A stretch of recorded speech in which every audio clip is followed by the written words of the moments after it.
Hello friends, welcome to Mita's রান্নাঘর। আজ পূর্ণিমা ও সত্যনারায়ণ পুজোর ঘরোয়া সিন্নি বানাচ্ছি। একদম সহজ, পবিত্র আর ভক্তি ভরে তৈরি এই সিন্নি ঘরের আশীর্বাদ বাড়িয়ে দেয়। চলুন শুরু করি। এখানে নিয়েছি 1 বাটি আটা, 1 বাটি সুজি, হাফ বাটি চিনি, 100 গ্রাম নতুন গুড়ের পাটালি, 100 গ্রাম বাতাসা, 1 মুঠো কাজু কিশমিশ, 1 বাটি নারকেল গুঁড়ো। এখানে ফল নিয়েছি শসা, নারকেল, কলা। এখানে আমি বেশি ফল নিইনি, হাতের কাছে যেটুকু ছিল সেটুকুই দিয়ে করেছি। আপনারা মনে হলে আপেল, বেদানা আরও নানা রকম ফল এর মধ্যে দিতে পারেন। আমি এর মধ্যে 7টা কলা ছাড়িয়ে সাজিয়ে দিলাম। বিজোড় সংখ্যা কলা দিতে হয়, সেই জন্য আমি 7টা নিয়েছি। আর দিলাম 2টো ছানার সন্দেশ।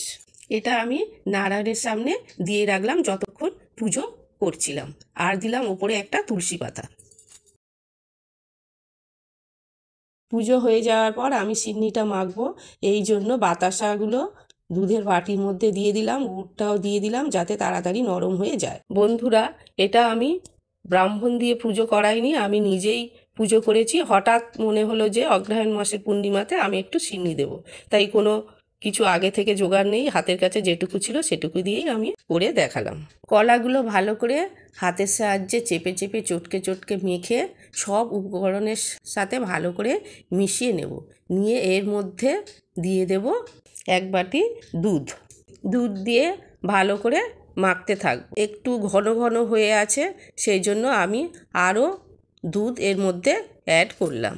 চিনিটা যেমন ঘন বা পাতলা যে যেমন রাখবেন সেই হিসাবে আপনারা দুধটা ব্যবহার করবেন, সম্পূর্ণ নিজেদের উপর নির্ভর করছে। বন্ধুরা, সবসময় যে ঠাকুরমশাই দিয়েই পুজো করতে হবে এর কোনো কথা নয়, আমরা নিজেরাই ভক্তি ভরে পুজো করতে পারি। মেয়েরাই হচ্ছে ঘরের লক্ষ্মী, তাই এইভাবে একবার করে ঠাকুরের কাছে নিবেদন করুন, ভালোই হবে, খারাপ হবে না। আমি প্রত্যেক বছর দোল পূর্ণিমাতে ঠাকুরমশাই দিয়ে নারায়ণের পুজো দিই, সেই ভিডিওটা আমি আবার আপনাদের কাছে দেখাবো। এই আমার সিন্নি মাখা হয়ে গিয়েছে। এরপর এর মধ্যে আমি সামান্য একটু কর্পূর গুঁড়ো করে ছড়িয়ে দেব, দিয়ে ভালো করে মিশিয়ে নেব। একদম সামান্য পরিমাণ, বেশি দিলে তেতো হয়ে যাবে, শুধু সেন্টের জন্য। এই তৈরি হয়ে গিয়েছে নারায়ণ ঠাকুরের প্রসাদ।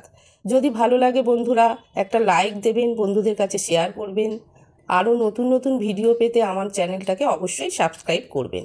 ভালো থাকবেন, সুস্থ থাকবেন, ধন্যবাদ।